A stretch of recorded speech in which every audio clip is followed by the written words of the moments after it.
Huzuni imetanda kote nchini Kenya baada ya asubuhi ya Jumatano tarehe 15 Oktoba. Taarifa kusambaa zikisema kuwa Raila Odinga, ambaye alichukuliwa kama nguzo kuu kwa wapinzani wa serikali nchini Kenya, amefariki dunia. Odinga, ambaye Wakenya wengi wanamfahamu kwa jina la Baba, amefariki akiwa na umri wa miaka 80 akiwa nchini India, ambako alikuwa ameenda kwa ajili ya matibabu. Imearifiwa kuwa alifariki kutokana na mshtuko wa moyo akiwa anatembea siku hiyo asubuhi na mapema. Odinga amefariki katika hospitali ya macho itwayo Devamata Hospital iliyo katika eneo la Kutatakulam katika kaunti ya Kerala, Ernakulam nchini India. Kifo chake kilitokea majira ya saa 3 asubuhi mnamo Jumatano kwa saa za nchini India. Alikuwa amelazwa hospitalini hapo kwa takribani siku 5 akipatiwa matibabu. Alienda akiwa ameandamana na binti yake pamoja na mke wake. Baada ya kifo chake, uongozi wa hospitali hiyo ulisema kuwa masuala mengine yote yako mikononi mwa Wizara ya Mambo ya Nje na ubalozi wa Kenya uliopo New Delhi.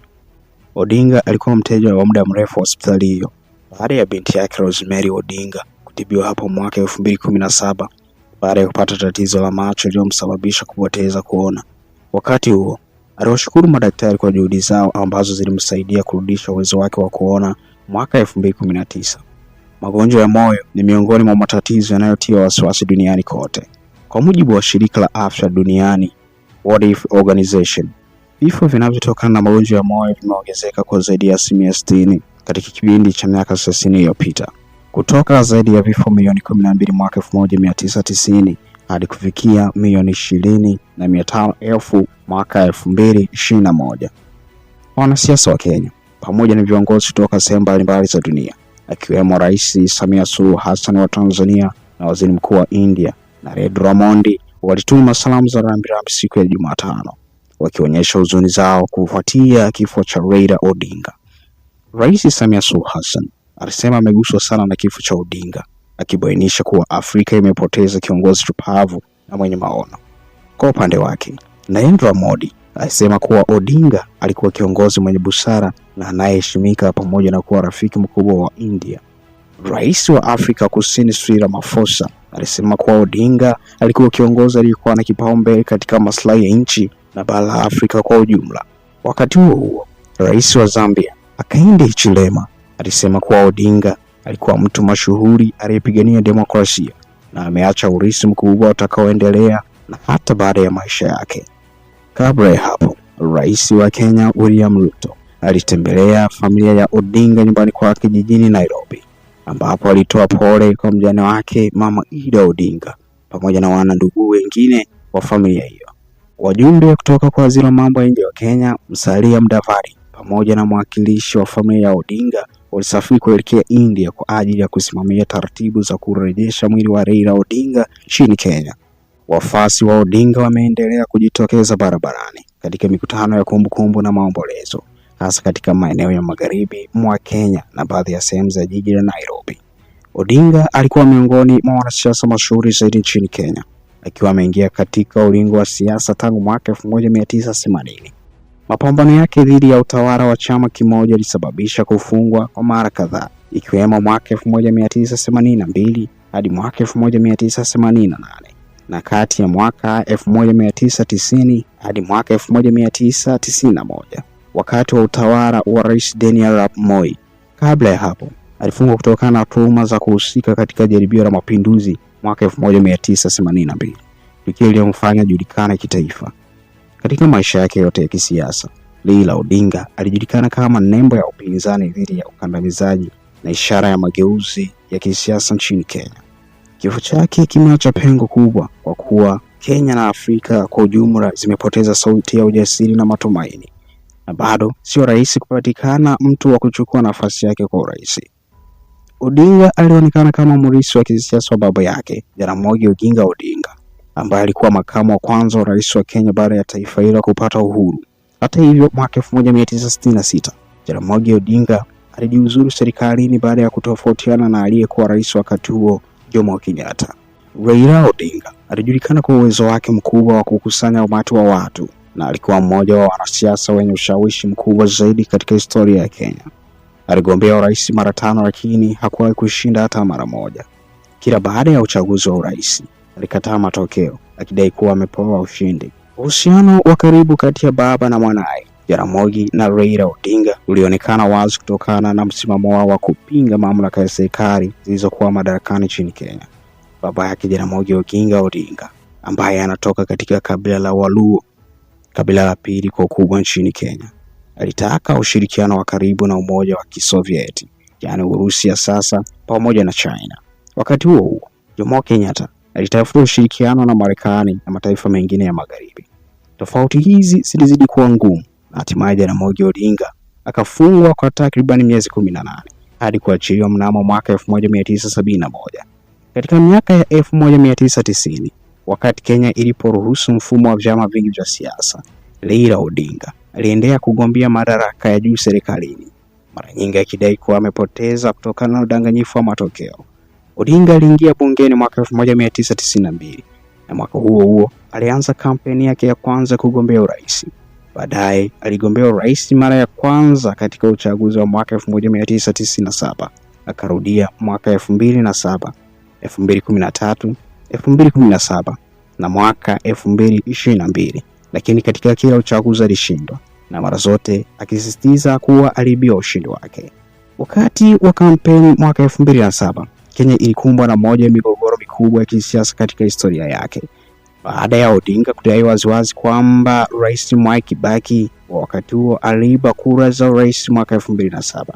Baada ya uchaguzi wa mwaka 2007, kulizuka machafuko makubwa nchini Kenya. Takriban watu 1200 waliuawa na zaidi ya watu 500,000 walilazimika kukimbia makazi yao. Kupitia mazungumzo ya upatanishi yaliyoongozwa na katibu mkuu wa zamani wa Umoja wa Mataifa Kofi Annan, Odinga alipewa nafasi ya waziri mkuu katika serikali ya mseto, lakini uhusiano kati yake na Rais Mwai Kibaki uliendelea kugubikwa na kile alichokiita vita vya kuonyesha nani mwenye mamlaka. Odinga alihudumu kama waziri mkuu wa Kenya kuanzia mwaka 2008 hadi mwaka 2013. Wakati huo ikiwa ni sehemu ya mpango wa kugawana madaraka ulioanzishwa kwa lengo la kurejesha amani nchini, kwa sababu kila mara aliposhindwa uchaguzi kulikuwa na maandamano na vifo vya watu kadhaa. Katika uchaguzi wa mwaka 2017, Odinga aligombea tena, lakini alishindwa na Rais Uhuru Kenyatta, lakini Odinga alifanikiwa kupinga matokeo hayo. Mahakama ya juu ilifuta matokeo ya rais baada ya kubaini dosari nyingi katika mchakato wa uchaguzi. Kilichotokea, Odinga alikataa kushiriki katika marudio ya uchaguzi, akisema kuwa hakukuwa na mazingira ya haki na usawa kwa wagombea wote.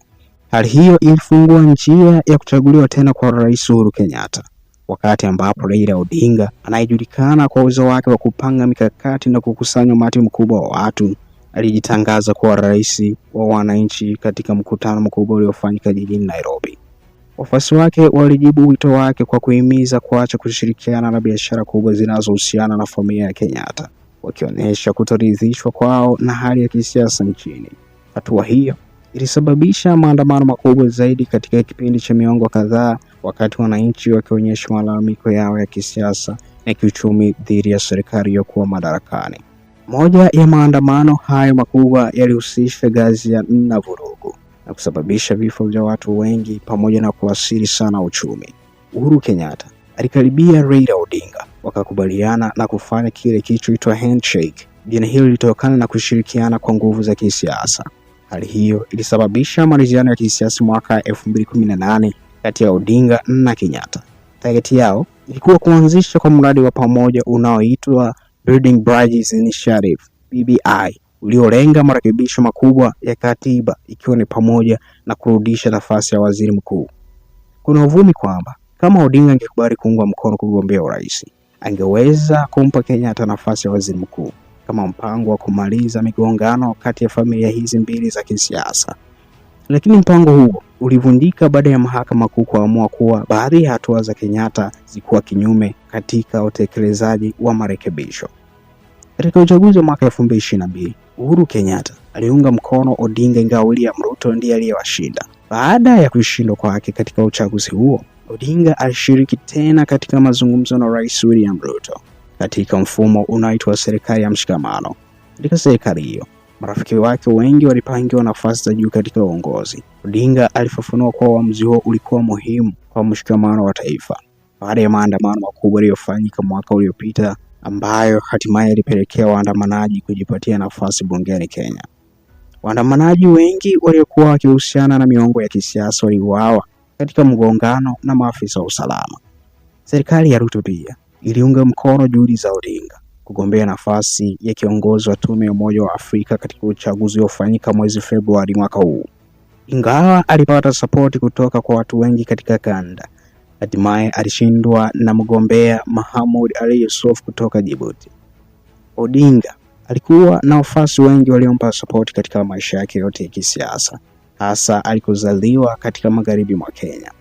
Wafuasi wake walimuita kwa jina la baba, yaani baba mzazi, Agwambo au ishara ya kazi za Mungu, na tingatinga ikiwa ni mashine yenye nguvu inayofanya kazi nyingi, ambayo ilitumika pia kama alama ya kampeni yake ya mwaka 1997.